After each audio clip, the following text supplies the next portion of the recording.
Welcome back to Unfiltered, Unspoken podcast. And Tammy is smiling, so she must have loved the intro, and that's what we I like. did. That was amazing.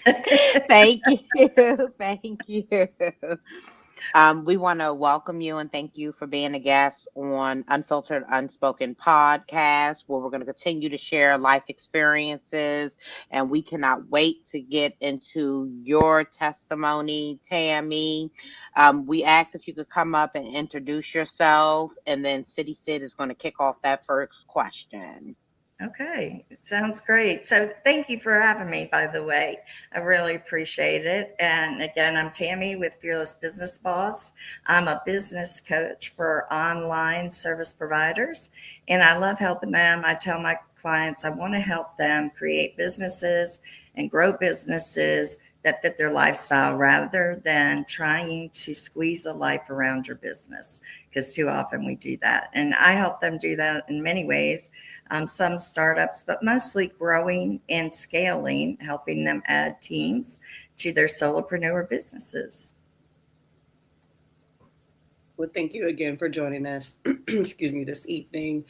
So, as all of our guests, as we do with all of our guests, we like to start off at the beginning of everyone's story. Was there any trauma that you experienced in your adolescent years? What was your home structure like? What was growing up like for you? Hmm. Yeah, I was I was telling Demetra that we could have like many episodes on this. So I will just talk a little bit and touch on it briefly. I actually grew up in an alcoholic abusive home. I love my parents dearly, but it is the truth. And my mother did get sober and recovering alcoholic to this day. She's done amazingly. So I'm very proud of her in that. But I was like the oldest. So that meant that I was the mama of the group. So that was my growing up years. And it meant that when I hit senior and into college, I really rebelled and tried all kinds of things. And then I met my husband, who introduced me to the Lord, which absolutely transformed my life, but not until after we got married. So there was a long journey there. And then I have another whole journey after salvation. But yes, that's a just brief intro of my childhood. All right, perfect. We're gonna just hit there a little bit, and then we'll Mhm. move on. I guess I want to start because we always like to bring awareness to childhood traumas affecting adult decisions. Can you tell us a little bit about how both parents affected you? Mhm. Living in a household where both parents were alcoholics. Yeah. Well, I will say this with the alcoholism and the abuse. When I became an adult, the one thing I wanted to do was to control my life because I had no control as a child.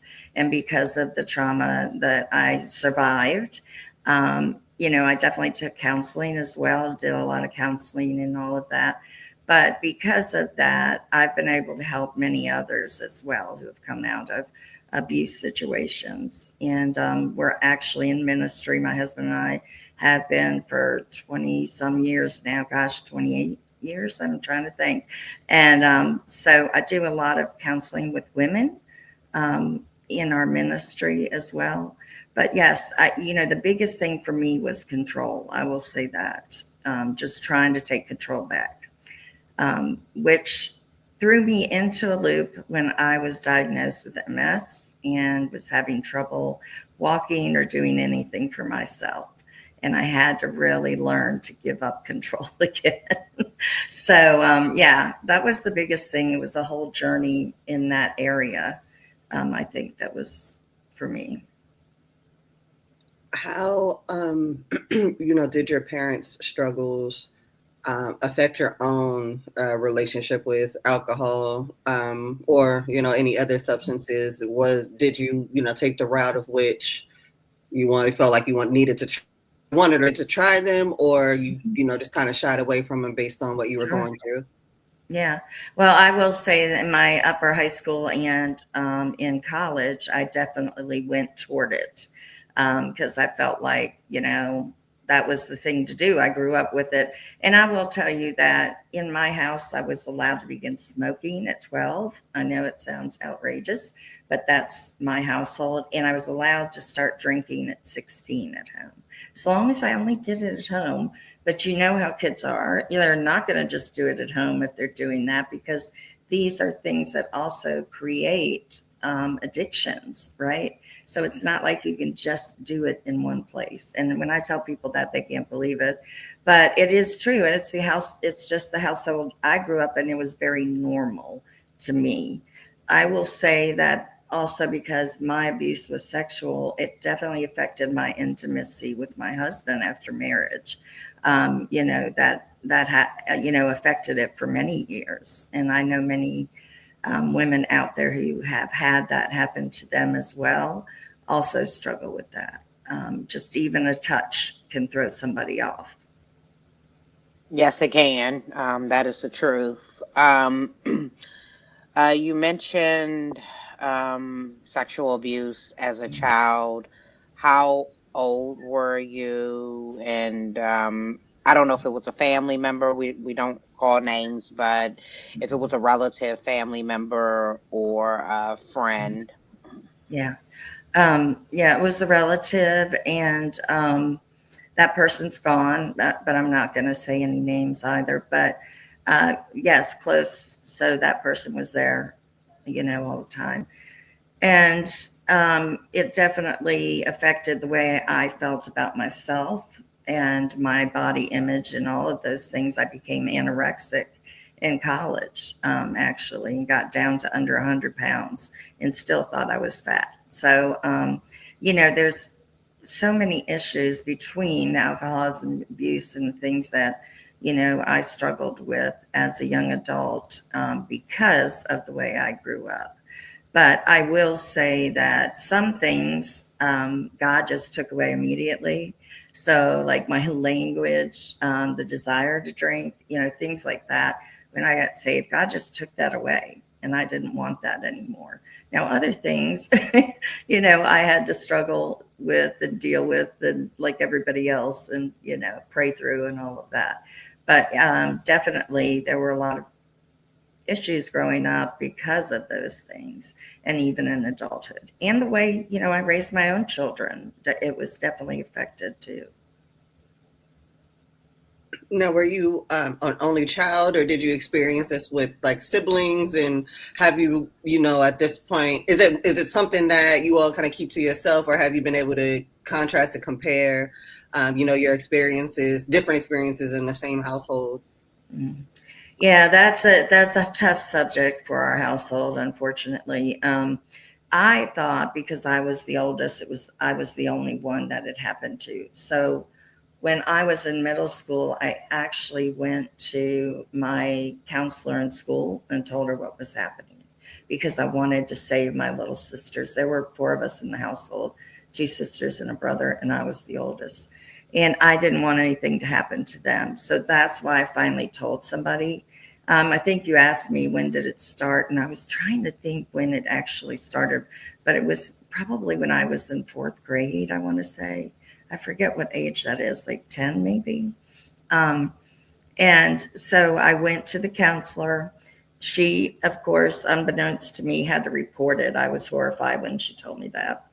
But back then, the times are different. Today, they would come in and remove all this, children, and then investigate.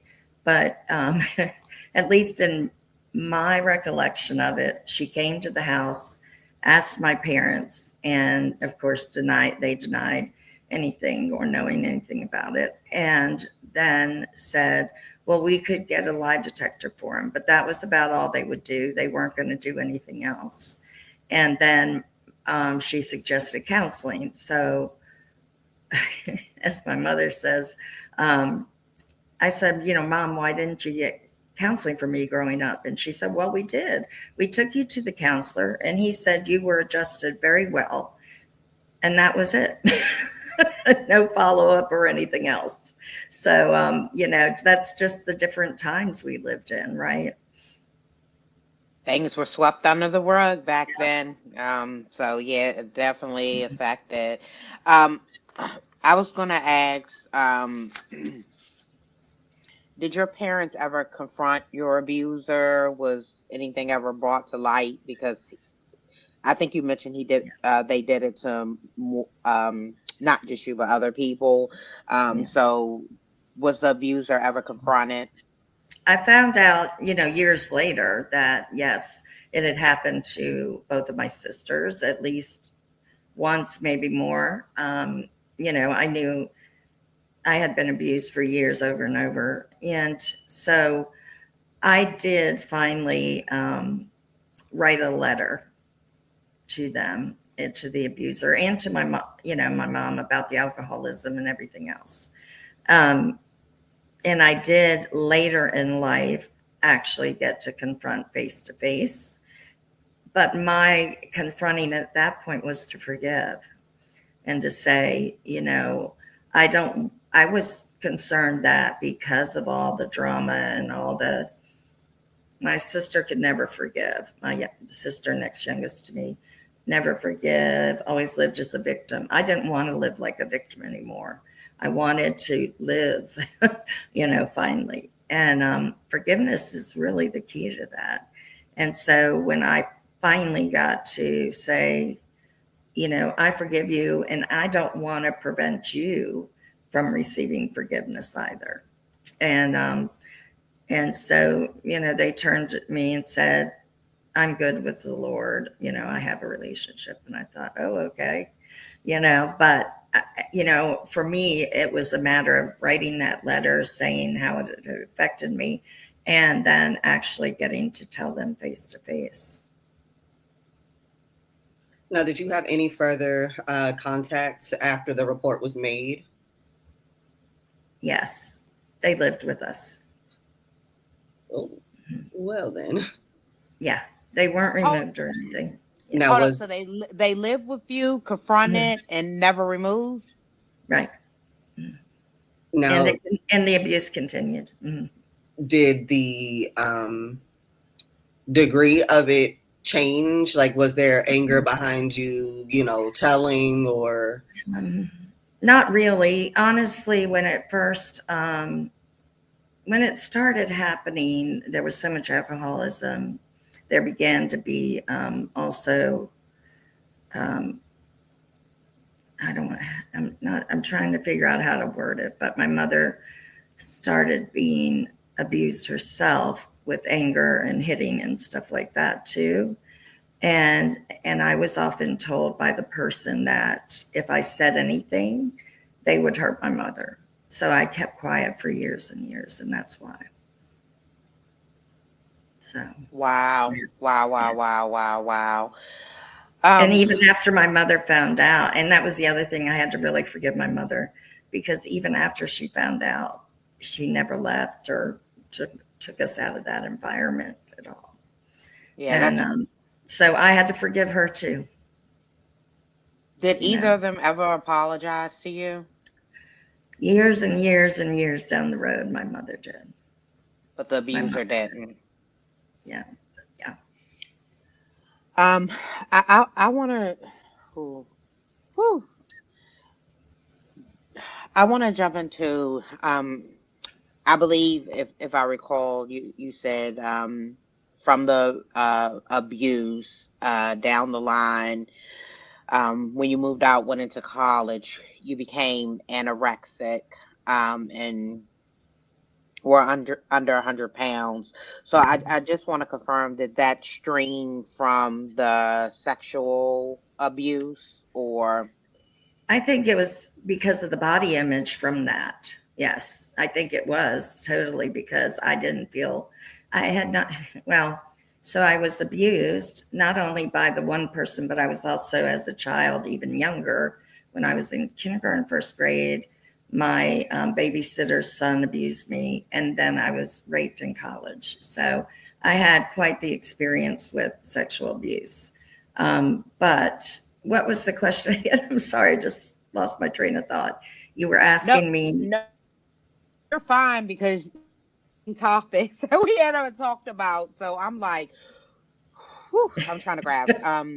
I was asking if you felt like the sexual abuse Yes, streamed yes. from the your going into the With the anorexia. anorexia, right? Yeah. Because my self-worth was so low. I mean, if anybody has experience with that, they know they feel like it's their fault. And it's really ridiculous that we feel that way, but that is how we feel. We feel guilt, which is ridiculous too. You take on guilt and all kinds of things, which is unnecessary, but it is a part of the abuse and a part of that. So definitely, I really do tie the anorexia to it.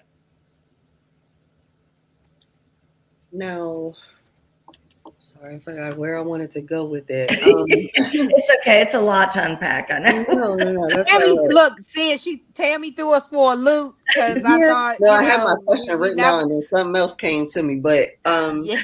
I'm sorry, ladies, not to no, throw No, all no, this no, it's at okay. we like this because we never know what we're gonna get, and this is a surprise to us, so we can help so many more people. So Right, yeah. right. Oh, Mhm. okay.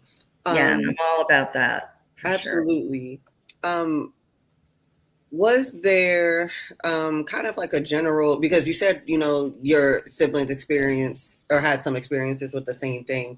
Mhm. Um, was there like a general kind of tactic that this person would use to make sure you guys didn't talk? Like how, each kid, just if you pick Yeah, people out of a crowd, everybody's going to be a little bit different, and right. siblings are going to be the same way, even though you're raised together. So Yeah, somebody normally, may be the mouthpiece there.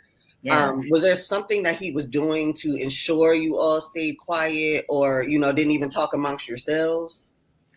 I don't even know that, other than I know what I was told about hurting my mother if I talked. But no, we've never even, no, because the my one sibling has so much anger and so much hurt still that she can't even talk about it without anger and hurt, and is not healed at all from it, and it gets very emotional, and even if we try to help, she just doesn't want to. She only wants to talk about the anger and the hurt. So, whereas I've moved forward with the forgiveness, and I would like to see her move forward in that too. But no, I don't know that they used anything, any tactic. And it was almost always when there was alcohol involved too. So I do know that. Were your parents ever in the house when this happened? Hmm. Hmm. They were But there was bold. but there was alcohol involved. So you know what I mean? So there was, Yeah. I don't think they were aware, totally of everything, because Wow. they weren't functioning at their best either, obviously. Wow. Yeah, Um, I can't I, imagine it. I know once I had children, I couldn't imagine it, and I got even angrier at that point after when I started having children.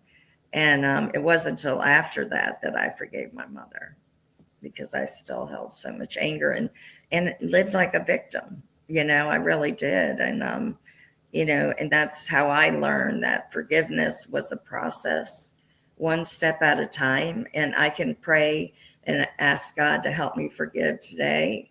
And I know He wants me to, but it's not always that easy. So, I may pray today, and God grants that peace for me in regard to that person. But then I could pray about something else, that I need to forgive. And it may take years. I could pray every day for that, but it's a process sometimes. I say, Lord, I know you want me to forgive, but I can't feel it right now, but I want to be obedient to you. So I'm asking you to bring the forgiveness, because I can't do it, you know? mhm. And it's a process. Forgiveness was a real process for me. I understand. I want to go back because now you're going through quite a few abuses. The first one, babysitter, Yeah. 5 years old. Did you ever say anything to your parents about your babysitter? Was this a repeated pattern as well? As far as I can only remember the one time, I don't know. But I didn't apparently say anything to my mother until years later. She didn't know about it. Apparently, I didn't say anything. Did you confront the babysitter? Did you ever get a chance No, to say anything? never. Mm-mm. Okay. Well, we had moved so many different places over the years that I wouldn't even know how to. you know, I really wouldn't. Yeah. Now, I did hear you mention that you were sexually abused or assaulted in college. Yes. Now, there's been plenty of guests that we've had on that I do ask the same question because I know there's probably an inner turmoil, as to why does this keep happening to me?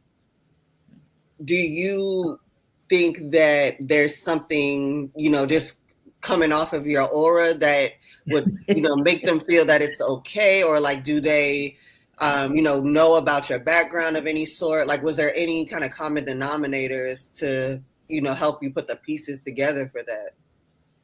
Well, first of all, as a child, I was very innocent before, those things happened to me. So no, I mean, I don't think a child puts any of that off at all. And I certainly wouldn't say that. In regard to college, it was when I had been inebriated, so I was also not aware enough to stop what was happening, enough. So partially that was to blame as well. But, even in counseling and talking about it, they said it doesn't matter if you were walking in the mall naked and drunk, nobody has the right to assault you, because I carried a lot of the blame saying it was my fault. Again, that guilt, right? So, it was a process, years and years, excuse me. And I know I still struggle with certain things. There could be triggers and things like that that bring it back up. And I did feel like for a long time in my young adult life, is this the only reason I'm here for? This is what God put me here for. Is that what it is? And that's so wrong. But that's how I felt, because it kept happening. Mm-hmm. You never understand why. Um, I want to go into because we have a repeat, which an effect causes us to, I mean, not love ourselves in a Mm-hmm. sense because we're being abused and then we're blaming ourselves. Right. I want to go into the anorexia piece of it because we've been through this abuse. Now it's created another habit. Can you Mhm. tell us how the anorexia started and what made you choose to go that Mhm. route?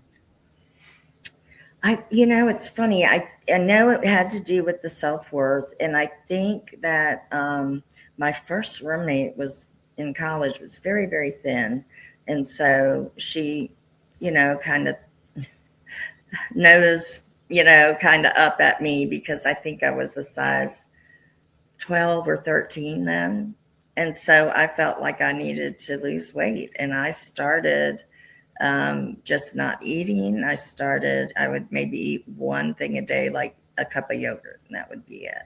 Um, and then eventually, I was I was also would get sick. Like my my now husband was my boyfriend, and in the summer he would come up and make sure I had one meal a week at least because he was working, and so we lived at least 30 or 45 minutes away from one another. And he would say, "I'm coming up to make sure you're eating one meal." And when he would leave, I would be so sick because my stomach wasn't used to that anymore. So it just really was the not eating, and it really brought my weight down completely. And then I had to leave college too, so I think that was another trigger. Was I wasn't going to get to finish the education that I thought I would be able to, and had to start working full time. And my parents were moving, so I was going to be on my own and I was staying back in South Carolina. They were going to Maryland, and I was staying back because I was in love. So there were a lot of things I think that went into it, but the self-worth was the biggest thing. Now, what was the, I guess, kind of build up to that relationship, that kind of made you want to stay behind? Did you feel as if he kind of saw past all of your insecurities? Like, what kind of drew you in? What kind of drew you in? I will tell you this. And I even told my girlfriend in college, I said, I've never met a gentleman like him.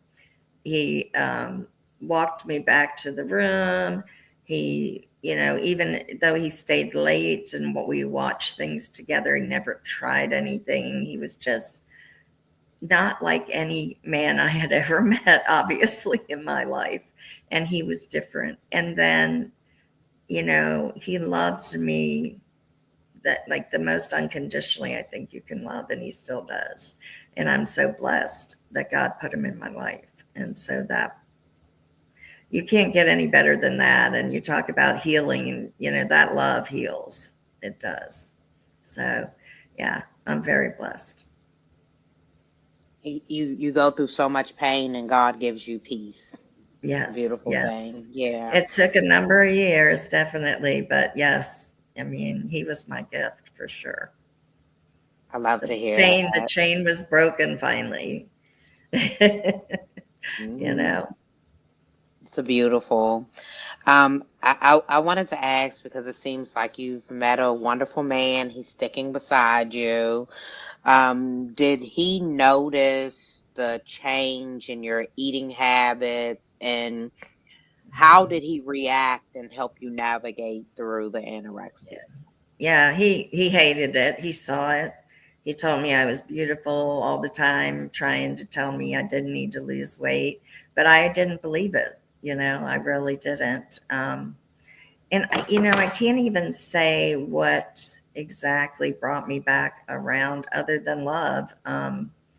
We got engaged, and I think I was a size 7 at that time, but I had gotten down to a 1 and 3. So, I did come back around, and that in itself is often miraculous. So I wouldn't recommend that. I think everybody needs counseling in that case, usually. And as I said, I did get counseling later as an adult, and in college, I also got a lot of counseling at that time. So I was very fortunate in that way. Absolutely. Now, at what point, at what point in the relationship, or how long in, was it that you discovered that you had MS? Oh, that wasn't until after we were married and had children. Yes, I was 35 and we had 3 children.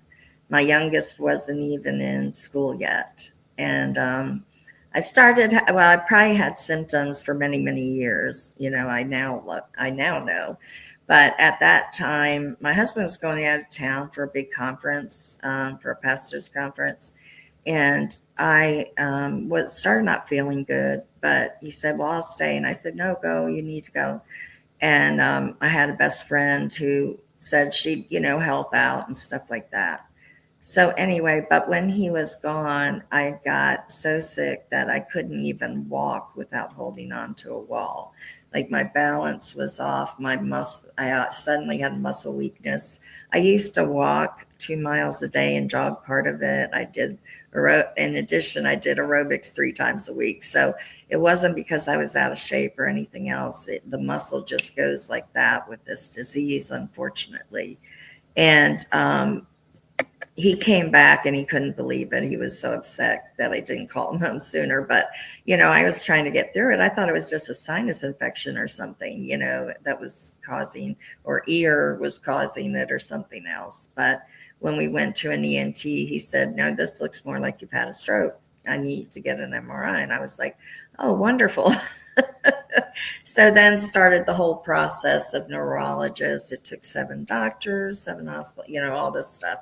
And, until I was finally diagnosed with MS. But my first major flare, I was in the hospital that time, ended me up in the hospital without being able to walk, even without they had to get me a walker to use. And, we joked that I looked like the Energizer Bunny because my muscles were so weak, I shook when I walked.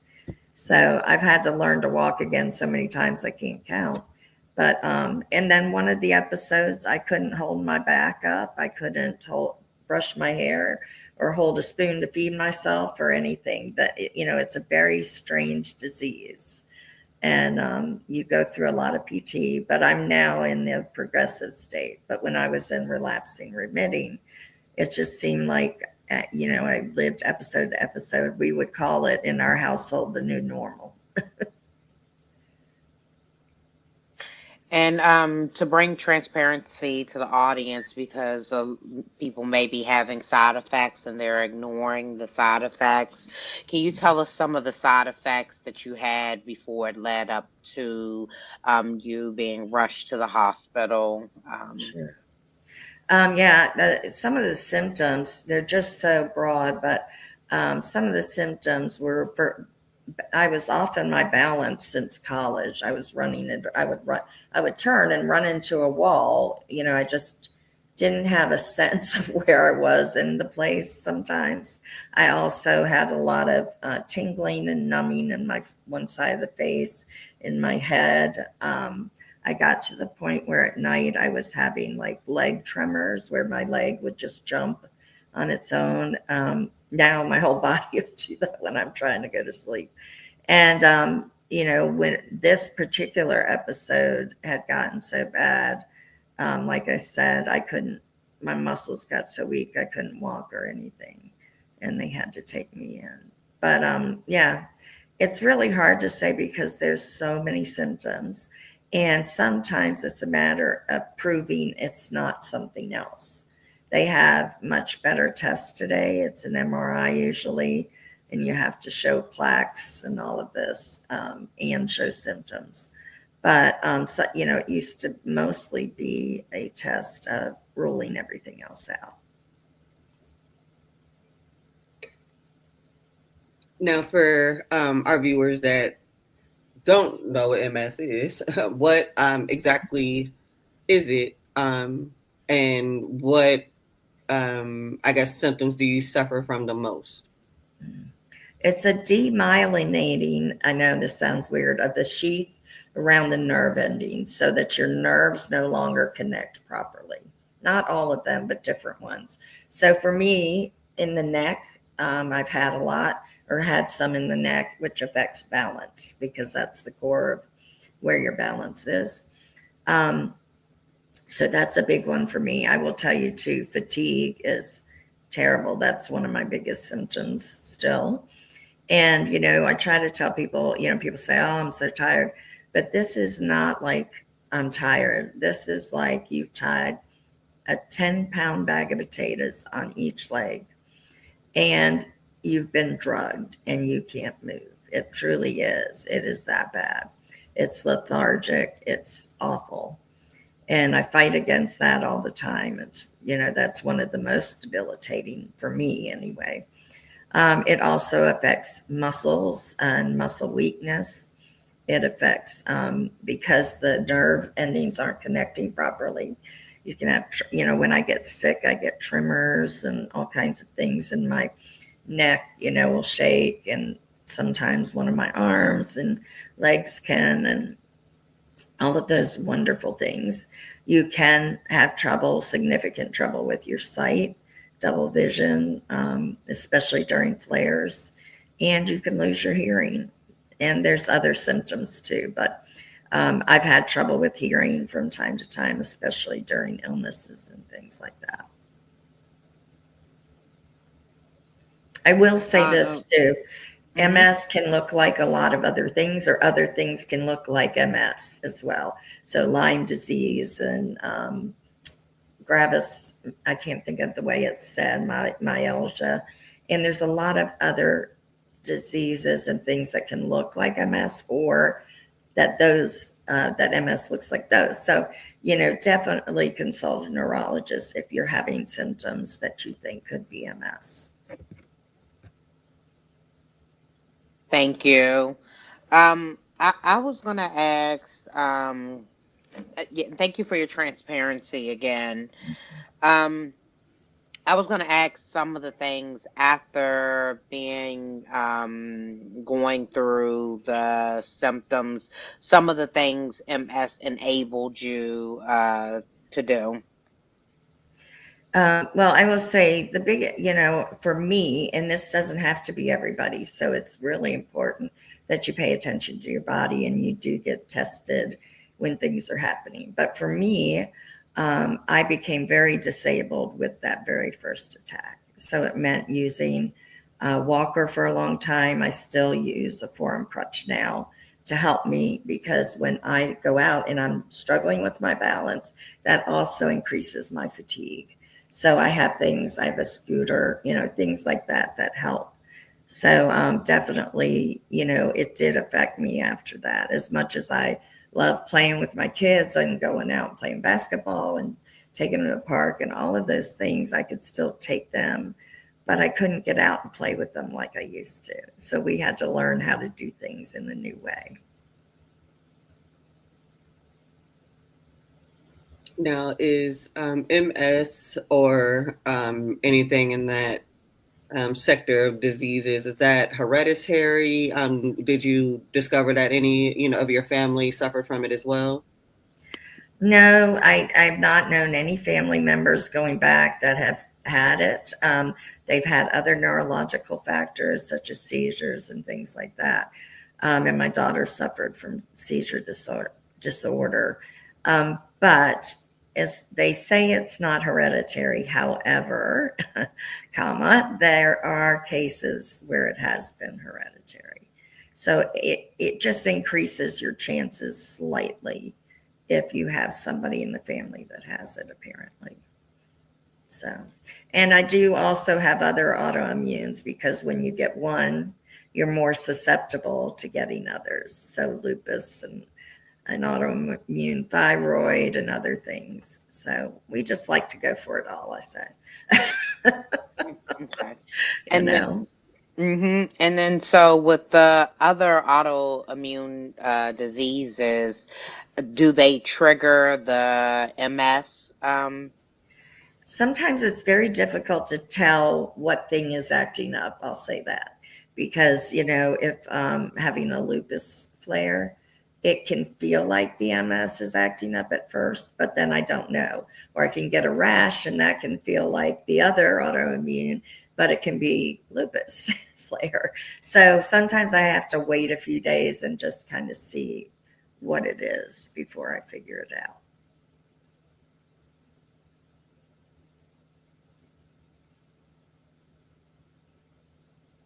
So you, Demetria? Oh, it's your go. I just asked. Oh, I missed that entirely. Okay. Yeah. All right. So what have you found were good ways to cope through this? What kind of care plan works best for you? How did you kind of navigate through the disease? Yeah, quite honestly, I've been very blessed. Is that the question you were going to ask? I sure was. Me and Sid always do that, so don't worry. I could tell. um, but yeah, I've been very blessed that my family has been my biggest support. A lot of husbands leave their wives when they get MS because they can't handle it. And mine stepped in, when I was laying on the couch and couldn't lift my head, and listened to me trying to tell him how to cook so we could feed our kids, And he has just more than stepped up and continued to be there to help when I needed, and my children as well. So I've been very blessed in that way. I also think, as much as possible, having insurance is key because there are so many medical bills. There's always something that comes up. So, as much as possible, having that certainly helps.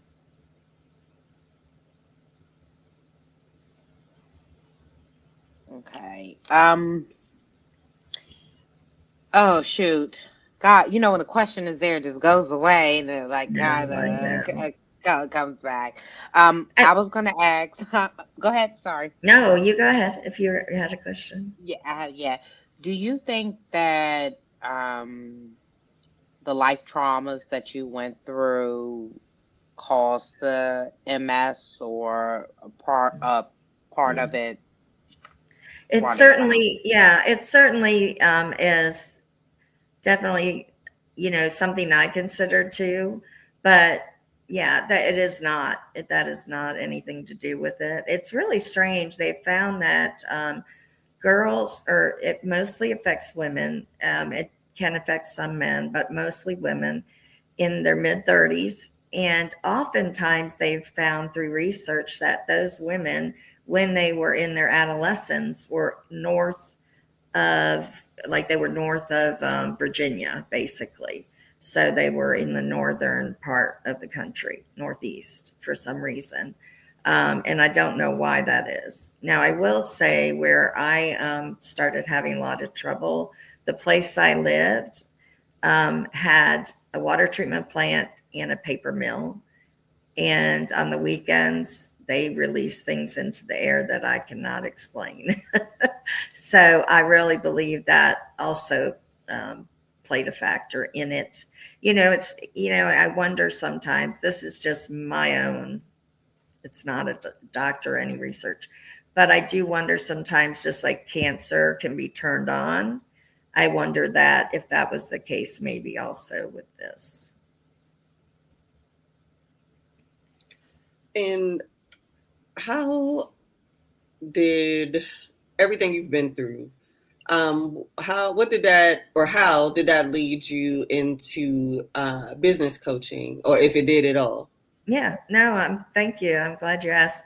When we moved here 16 years ago, um, we were very blessed to purchase a home. But in ministry, you don't go into ministry to make money.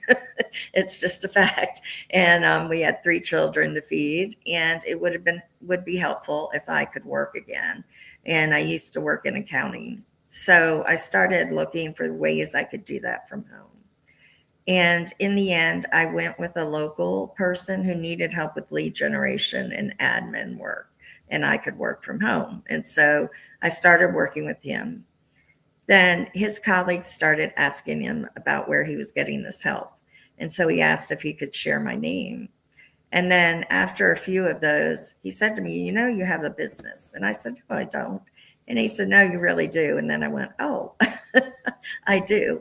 And so at that point, I realized that if I had enough work, I could share it with other people who had become disabled. And that's what I began to do. I worked with Department of the DARS facility here, and also blind and visually impaired persons, and brought them, contracted with them for my virtual work and things like that. And as much as possible, I, brought on people who were disabled, or moms of disabled children, because they had to be home as well. And so I started with that kind of work and turned it into an agency, and eventually a digital marketing agency, which I ran for many, many years, and started teaching courses with a large freelance online platform. And also had been asked since almost year 3 about mentoring. So I mentored at least 1 or 2 a year. And then people started asking for coaching. So I began to do that on the side as well. But after 2020, we were all having a difficult year. And, my coach said to me, I think it's time. And that meant it was probably time to exit and embrace coaching full time, which I love. And so I did. I exited my agency and began coaching full time since then. And I just love it. I love helping women entrepreneurs, trying to grow their businesses and make the most of their opportunities.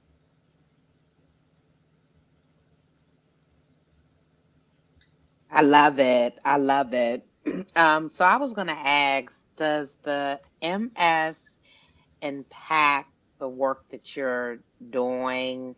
And if so, how do you navigate through that? Mhm. That's a great question. Because I tell people I'm very fortunate that the work I do can be done online and even from bed quite often if I need to.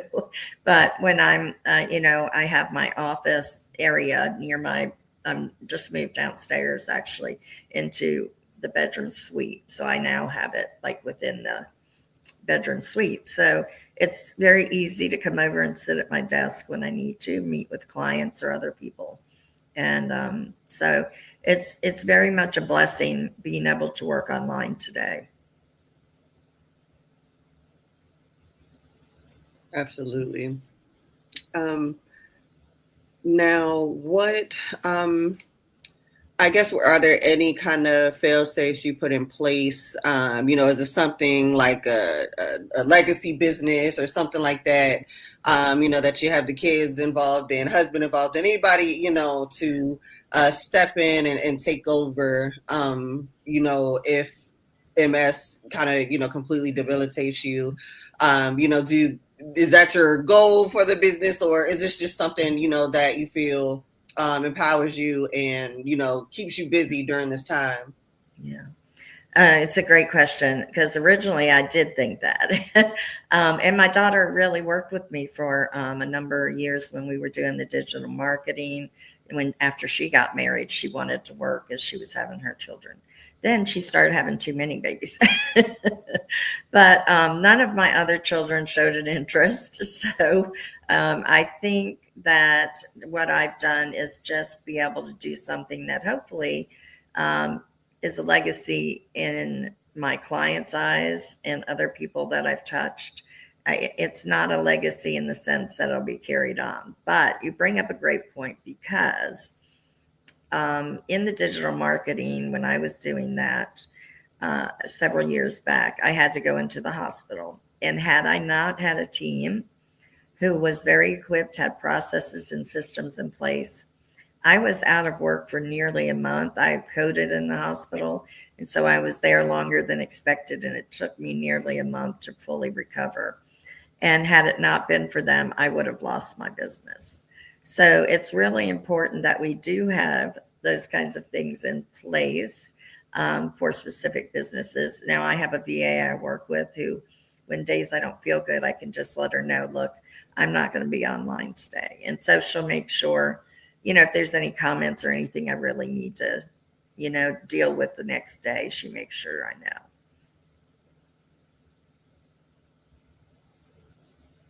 I love it. The support, the support. Um, I was going to ask really quick for because we mentioned a lot of marriages do not make it through MS. Um, your husband's patience, like what advice would you give to a married couple where a significant other has MS to help them cope and navigate through um, coping with a significant other that has MS? Sure. Yeah, you probably better to ask him than me, but he definitely, I think, because of the love and the way he learned love in his family was very different. It was complete opposite of mine. And I think that, he just knows what love looks like. And it doesn't give up when it's hard times. Love overlooks the multitude of sin, and including health challenges. And I can remember that first episode in the hospital, and he was pushing me in a wheelchair as I'm tremoring, and trying to get me into the shower and help me. And I looked at him and I said, I thought I'd be doing this for you many years from now. I didn't expect it to be me. So I just think talking, being honest and real with one another, praying together, and just facing the challenges head on, as difficult as that can be sometimes, and admitting you're scared sometimes. There were times I looked like I was dying, and I know it affected my children too. And just really talking about it and being honest and transparent about it with one another. Absolutely. Now, have any of your kids needed to, be tested for any autoimmune diseases, or have anything come up, in the next generation? Yeah, unfortunately, my daughter has had some issues, and they've told her that she probably has a connective tissue disorder, like it's not lupus, but like lupus. But they haven't been able to really diagnose it. There's so many of those diseases. But I have a feeling, she's coming up on, she just turned 32 this year. I can't believe I have kids that old. What happened? It was just yesterday. I was holding them. But anyway, she has had, unfortunately, some things that have come up. And we were just talking about this last night and about her in the new year looking for a possible neurologist to have some testing done just to make sure and see if we can get some answers for her. Because had I been diagnosed younger and been able to take the medications, it does help shorten like some of the episodes and can help minimize some of the effect so that it doesn't get you as disabled as early quite often. So it might not, you might make it into your 50s before you become disabled if you're able to take some of the medications. And I think we've had asked this question before, because before, is there a cure for MS? No, unfortunately, there is not. There's a lot of medications now and newer ones coming out all the time. Unfortunately, the medications, when I was starting to take some, I was allergic to and ended up in anaphylactic shock. And then another one put me in dangerous liver area and took 8 months to heal. So right now we just treat symptomatically. And unfortunately, no, there is no cure for MS or lupus and some of the autoimmunes. But you never know. Things are happening all the time. Now, what can, people that are watching, what can everyone do to shine a bigger light on MS or advocate for autoimmune research overall? What are some, entities that, maybe have helped you or provided a lot of information, or, are making leaps and bounds with, research? Where, would you say someone start, if they want to learn more about it, if they are initially diagnosed, or if they just, want to support the cause? Sure. Well, there is the Multiple Sclerosis Society, and you can go on there to get a lot of information. And, people to talk to there. But also, I think, it's funny because we hear about all the other causes out there. But for some reason, MS, lupus, and many of the autoimmune diseases, you don't hear about those too often. There is a walk, but even that doesn't get a lot of attention. So just even sharing, if you see somebody talking about it or sharing about it, definitely share and draw more attention to it. Maybe, there'll be more funding and things that go into research. So we are almost at time, and we like to close out with two things. Um, can you give the audience advice or suggestions, because we like to show that sharing your life experience can help someone else going through similar situations, just on from childhood, the healing and overcoming and forgiving and coping with MS, something that can help them get through Yeah. those things.